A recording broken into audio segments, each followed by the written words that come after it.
Cerno, 29e épisode. Et on prend une douche ensemble dans une baignoire.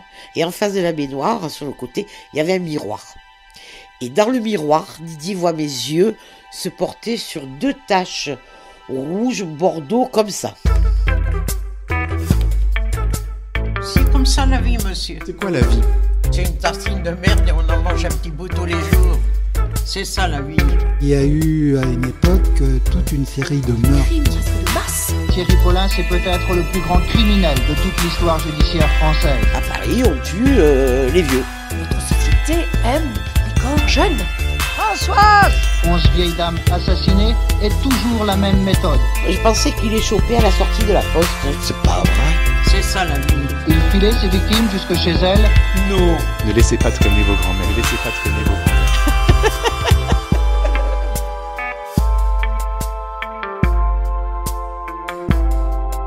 3-2. En fait, Kaposi, il avait de là à l'anus. Vous faites De la gorge. De la gorge. Jusqu'à l'anus, partout. Voilà, donc c'est un cancer, hein, Kaposi. Donc une première chimiothérapie, ça l'a mis, mais dans un état pitoyable. On a dit plus de chimio, c'est pas possible. Et puis après, il s'est mis à ne plus avoir de potassium. Et puis enfin après, ça a été très très vite. Hein, pour vous dire, le 3 juin, il avait perdu 30 kilos. Enfin bon, voilà. C'était un squelette sur un lit, hein, c'est clair. Hein. Il n'arrivait même plus à tenir une cigarette. Il attendait que j'arrive. On pouvait encore fumer dans les hôpitaux à l'époque. Il attendait que j'arrive pour lui allumer sa cigarette et la lui faire fumer. Parce qu'il ne pouvait même pas la tenir. Donc voilà quoi. Comment vous avez fait pour vous en remettre? Je sais pas. Je ne sais pas.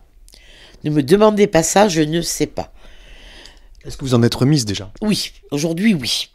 Mais ça a été dur, mais j'ai pas eu que ça. Ça c'était en 93. L'été 92, j'ai eu un accident pendant mes vacances. Je suis restée à l'hôpital de la Timone à Marseille pendant 15 jours. Septembre, ma petite sœur qui a 15 ans de moins que moi, cancer de l'utérus. Aujourd'hui on sait que c'est un papillomavirus, mais cancer. Mon père mort le 21 novembre. Tout ça 92. Didier tombe malade, donc janvier 93, et mort en juin 93. Eh bien, l'être humain est fait pour assumer ça. Parce que je me disais, mais comment je fais? Eh bien, je faisais. Mais vous êtes une force de la nature. Je sais pas. Je sais. Et pourtant, alors, en vieillissant, je m'inquiète pour tout et rien. Ma petite sœur vit à Chamonix, j'ai toujours peur. Ma nièce habite maintenant à Paris, j'ai peur. Je suis devenue inquiète. Mais vous êtes plus fragile. Ouais, en vieillissant sûrement, oui, je pense. Ouais.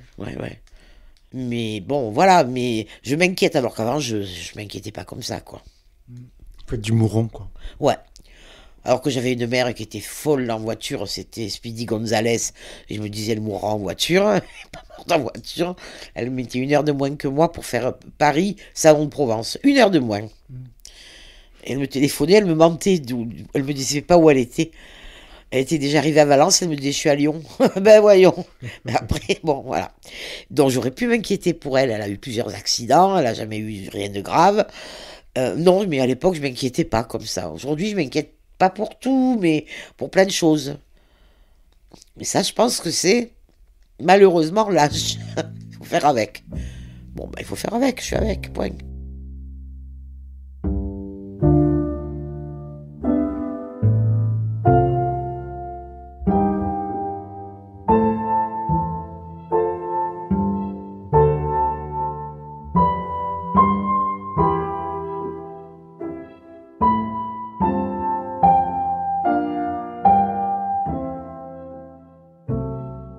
Et vous, la mort, vous y pensez? Ouais, tout le temps. Mais j'ai pas peur. Et j'ai pas peur parce que depuis que Didier est mort, j'ai pas peur. Parce que je l'ai vu vivant le soir, mort le lendemain matin. Et je me suis dit, ben voilà, c'est ça la mort. Voilà, hier soir, il parlait. Et puis là, il parle plus, voilà, je suis arrivée. Mais de l'autre côté, quand j'ai demandé d'être seule avec lui pendant quelques temps, j'étais assise au bout de son lit. Il aurait ouvert les yeux. Il m'aurait dit, je t'ai bien eu, hein. J'aurais pas crié, ah, il est ressuscité. Parce que je sais pas, pour moi, il était encore... d'abord, il était encore tout chaud, il n'était pas immonde, il n'avait pas des grimaces sur la figure, enfin bon, voilà quoi. Alors vous vous êtes dit, c'est ça la mort? Ouais. C'est quoi la mort? C'est vite fait, à mon avis, enfin, j'espère que c'est... Moi, ma mère, elle est morte, elle était chez des commerçants en train de papoter, de plaisanter. Elle disait toujours, je vais mourir en dormant, mais elle est morte en riant. Je me dis, pourquoi est-ce que moi, j'aurais pas droit à ça non plus, quoi. Moi, le seul truc qui me fait flipper, c'est de mourir dans la rue, enfin, d'avoir un malaise dans la rue. Je suis cardiaque, j'ai 4 stents, enfin, etc. Je peux avoir un malaise. Et je sais qu'on vous amène à l'hôpital et on essaye de vous... Et avant, on avait le droit de se faire tatouer sur le corps, interdiction de me réanimer. Vous voulez pas qu'on s'acharne sur vous? Bien sûr que non. Bien sûr que non. Pour vous, la mort, il faut que ça aille vite. Ouais, voilà. Ouais. Il y a des matins, je me lève, je me dis, tiens, voilà, je me suis réveillé ce matin, j'aurais pu mourir cette nuit. Donc c'est ça la mort, c'est s'endormir et puis se réveiller. Mais en fait, ça c'est 1 fois sur 1 million. Ma voisine est morte comme ça, à 102 ans. Et elle est morte pendant la sieste. Et elle me disait, moi je la surveillais parce que là c'était la fenêtre de sa chambre et la cuisine. Et elle me disait, le jour où vous verrez que mes stores sont pas levés, vous direz, tiens, Jeanne est peut-être morte. Mais surtout, ne soyez pas triste, hein, parce que je serais bien débarrassée. Hein. Bon, ben voilà, elle est morte en dormant, elle avait 102 ans. Je ne vais pas vivre jusqu'à 102 ans, malheureux. Mais voilà, quoi, ça peut être ça. Quand même, la mort, on n'est pas obligé de mourir dans des souffrances abominables. C'est pas une obligation, quand même. Comme les victimes de Paulin. Ouais, c'est vrai. C'est abominable. Ah oui, bien sûr. Bien sûr, c'est abominable, mais d'un autre côté, il y a des vieux qui meurent dans des EHPAD où pendant 3 ans, ils ont une vie abominable aussi, hein, parce que les EHPAD, c'est pas toujours le top. C'est vrai. Alors qu'est-ce qui est mieux? De souffrir pendant 2 heures ou d'être traité comme de la viande dans un EHPAD pendant 3 ans?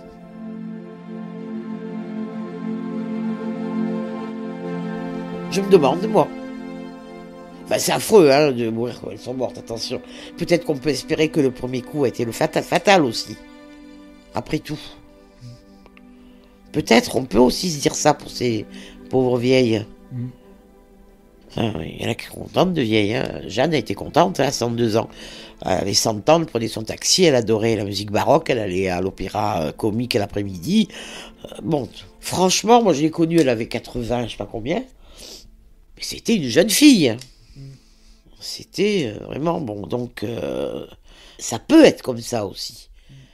Vous n'avez jamais retrouvé quelqu'un après Didier? Non, des vraies relations, non. Non.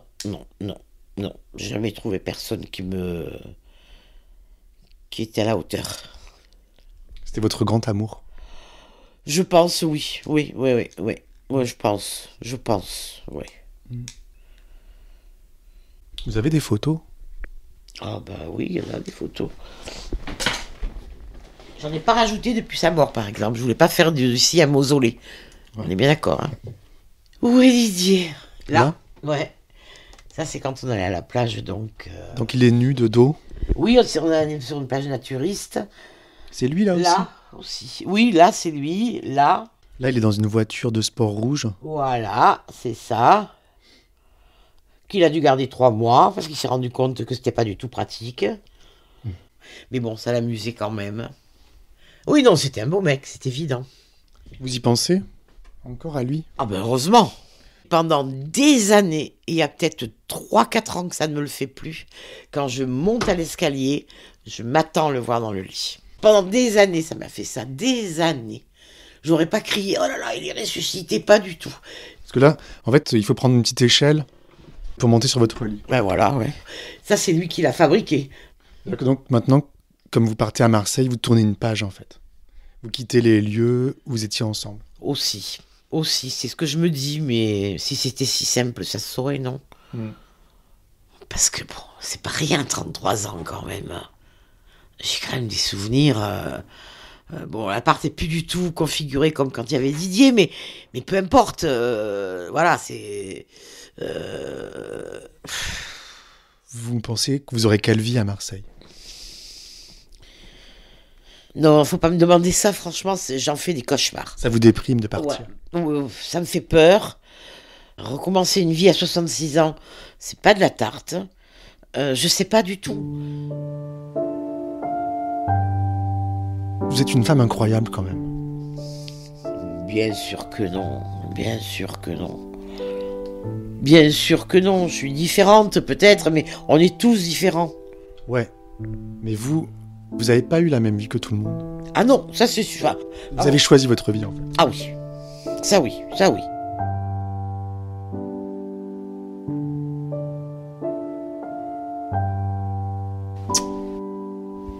À bientôt. Merci infiniment Anne-Marie. Non, merci de votre rencontre, de votre patience. Bonne continuation. Ouais, merci. Vous avez mon 06, donc de toute façon, je ne changerai pas. Je vous appellerai. D'accord, ok. Ciao. Salut, bye à bientôt.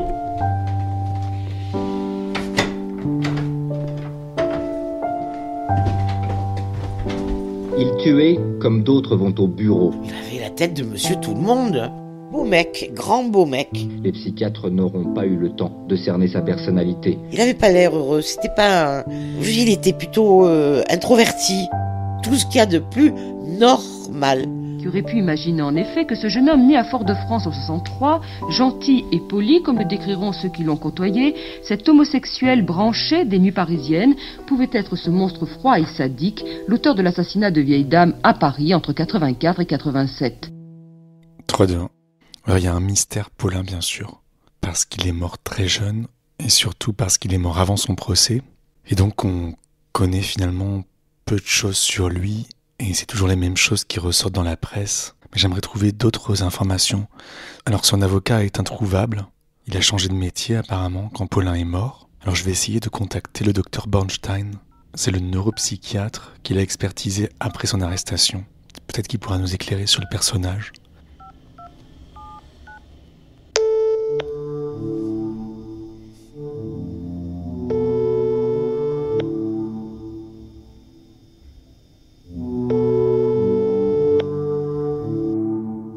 Allô ? Allô, docteur Bornstein ? Oui ?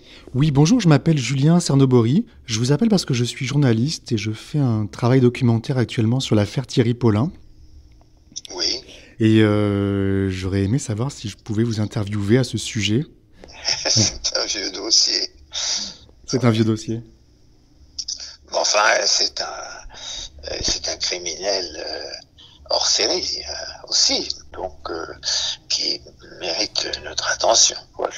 C'était quelqu'un de vraiment hors série. D'accord. Exceptionnel. Ça va laisser une trace, quoi. Ah oui. Certain. Quoi.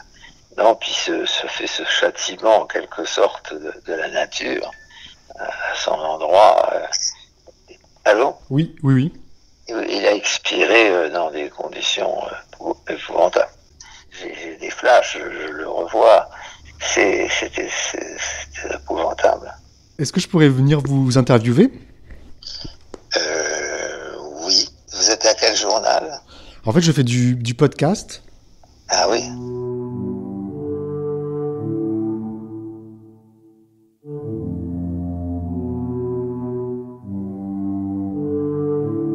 Bon, ben merci beaucoup, docteur Bornstein. Alors, je vous en prie. Je vous dis à mardi et je vous souhaite un bon week-end. Exact. Au revoir.